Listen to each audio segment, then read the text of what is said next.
Should the NBA move the three-point line back and add a four-point line? Absolutely not. Hi, I'm Dwyane Wade, and today I'm answering your Twitter questions. This is Basketball Support. The first question comes from @TrustTheVoid. Are three-pointers messing with the game of basketball? Would you enjoy watching the NBA if 80% of shots were just three-pointers? How many is too many? If you're making them, it's never too many. If you're missing all of them, that's too many. I wouldn't enjoy playing the game with 80% of the shots being threes, but I can understand the nature of the game today. I know that 3 points is more than 2 points, and so if a team is shooting 63s and one team is shooting 30, who's gonna win that game? Coming from a different era, you wanna see the game played just the way that you played it, but you gotta try to figure out a way to appreciate the game the way it's played in today's era. @TA_green30, what's worse, getting blown out by 20 or losing by 1 because of a buzzer beater? Losing by 1 because of a buzzer beater. If you get beat by 20, I mean, you've known for a long time that the game was over. If you get beat at the buzzer, it's immediate. You don't know how to process it. So playing Toronto Raptors in the playoffs in 2016, and Kyle Lowry hit this like past half court three-pointer to send a game in overtime. That hurt. I think if anybody can see the clip, you'll see my body just kind of like fall down and fade. It hurt so bad. @shooting like a god. What is the hardest shot in basketball? The open shot. Sounds like it would be the easiest. For me, the open shot. I personally like a contest, because a contest allows me to be able to understand how much arc I need to put on a shot, makes me focus a little bit more. An open shot, it makes me think too much. So I'll take a contest. So the question is from @Myles Politic, and he asked, what rule changes or enhancements would you like to see added or altered in the NBA? You know what, I personally think the NBA does an amazing job of understanding that they need to adjust to the style of play of players, that they need to always make sure they're adding to the game of basketball. I came in the NBA when people were hand checking, when people can put their hands on you and they can guide you over screens and where you can go. And then I was in an era where they took your hands off and you had to guard a guy like this. How do you guard a guy that's super fast and super strong and all of that's getting the ball screen if you can't touch him? So the NBA understands what the fans need. The fans at that time wanted more scoring, they wanted more excitement, and so they changed the rules to alter that. So I'm open to the evolution and the growth that the NBA always think of, so I think it's great. @Fast Model, defense debate, no middle or no baseline? Great question. I've always been taught no middle, because once the offensive player gets to the middle, everything on the court opens up. And so now you have to pull help off other shooters, off other scorers, because the ball has penetrated the middle of the gap, right? And so once it penetrates the middle, now everything opens. If you go baseline, the baseline becomes a defender. And so now all you need is you as a defender and then just the baseline. And so I think no middle. This next question is from @Meech_bold. You think the triangle offense as a primary motion offense can work in today's NBA? I do. I actually do. To me, it's not about the offense, it's about the mindset of the players in the offense. It's an offense that's set up for a lot of movement, a certain talent of individuals. So if you have the right team, if you have the right personnel, 100%. Next question is from @TheVJB17. Why do NBA players have such a hard time running offense against zone? That's a great question. Once you go to a zone, it makes you play straight up.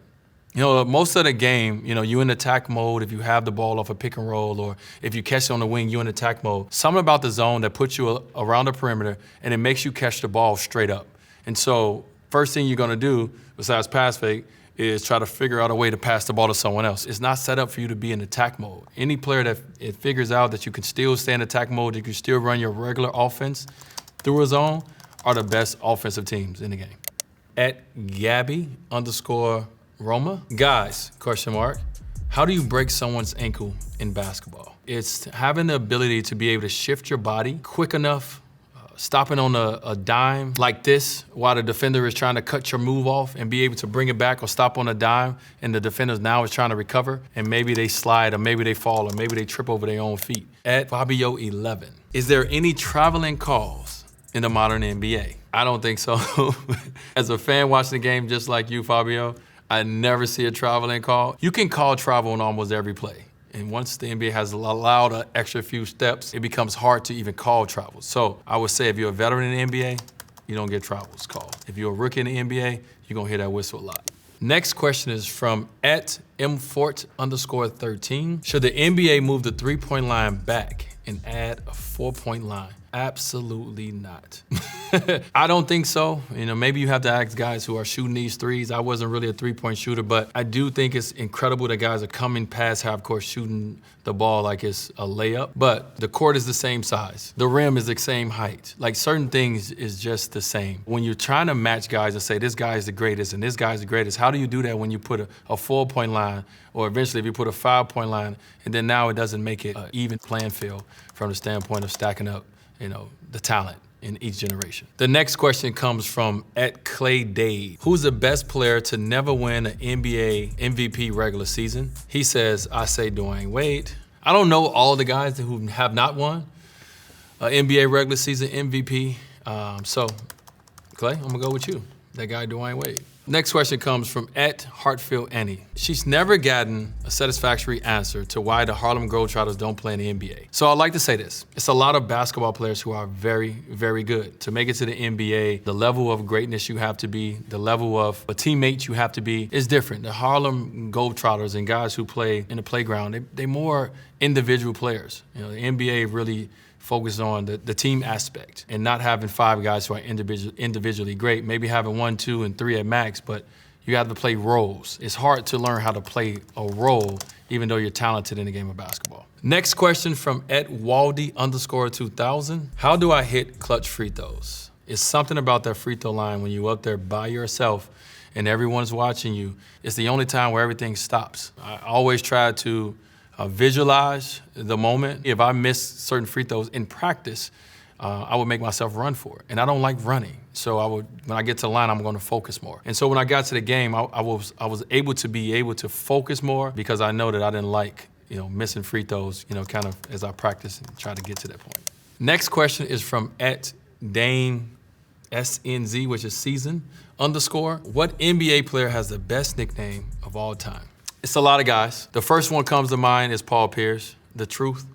I feel like it gets no doper than that. But Allen Iverson, the answer, to be the answer, that's dope. Dame Lillard, Logo Lillard, like it's so many amazing nicknames, but the first one comes to mind is the truth. Next question is from @Esther Carolines. How do I get in the zone? I cannot tell you, Esther, how to get in the zone, but what I can say is once you're in that zone, you will never want to leave it. Next question is from @Mr.2Humble3. Who is the hardest person in the NBA to guard? Well, first of all, it's Kevin Durant. He's 6'11", maybe 7'1", depending on how KD, you know, want to be perceived. But it's hard to guard a guy who has so much talent to be able to put the ball on the floor, can score from inside the paint to the free throw line, to the mid-range, to the three-point line, back at half court. But if I had to pick another player, I would say Giannis. It's hard to guard Giannis because of his attack. He's also 7'1". He's a footer coming down with the ability to be able to handle the ball. He runs fast as point guards and just as big as a center, so it's hard to guard a guy like that who's strong and who is aggressive and as monstrous as he is on the basketball floor. It's hard to guard him as well. Next question comes from @Justin Wolfson. He says, I think D. Wade is going to explain in his memoir how he flipped Andy V upside down on that dunk. How I think it happened is I'm coming down the floor and I'm coming down full steam ahead. Andy is backing up. Right away, I'm winning because I have full force and Andy's already, he's backpedaling because he's trying to get back on defense. And so once I take off and I hit Andy body to body, he doesn't have as much momentum. I have all my momentum coming this way. He only have the ability to jump straight up this way. So the force that I was bringing coming down the court made him not only get dunked on, but made him fall back, legs flipped up and, and hit the back of the thing behind him. So I think that's the way. That dunk has been called maybe top 10 greatest dunks, NBA of all time. And it's definitely my best dunk in my career. So it's a big moment. It was one of my favorite NBA moments. Every year is one of the things they bring back, like this happened on this date. And so if they bring it back as November 12th, this happened, then you know it was something. And finally, I'm gonna say K.R. Junglis. Sorry if I got that wrong. What makes the difference between a great player and ordinary and average ones? To make it to the NBA is 400 plus players. So it's a very small amount of players that make it to the NBA. It's millions every year that's trying to get into the NBA. And what separates a player who's very good and who has talent is something as simple as the work that you're willing to put in, on your craft and at your craft. Is understanding what to work on, how to work on it, and when to work on it. So for me, it's something as simple as hard work. A lot of guys have talent, and they think that their talent is going to take them to that level. But the work that you put in, the environment you put yourself in, when you're working hard, allows you to be great in moments where a lot of people shrink. All right, that's it. I hope you guys learned something from me about my knowledge of the game of basketball. I hope you guys are as excited as I am to pick up my new book, Dwyane. Until next time, that's all I got.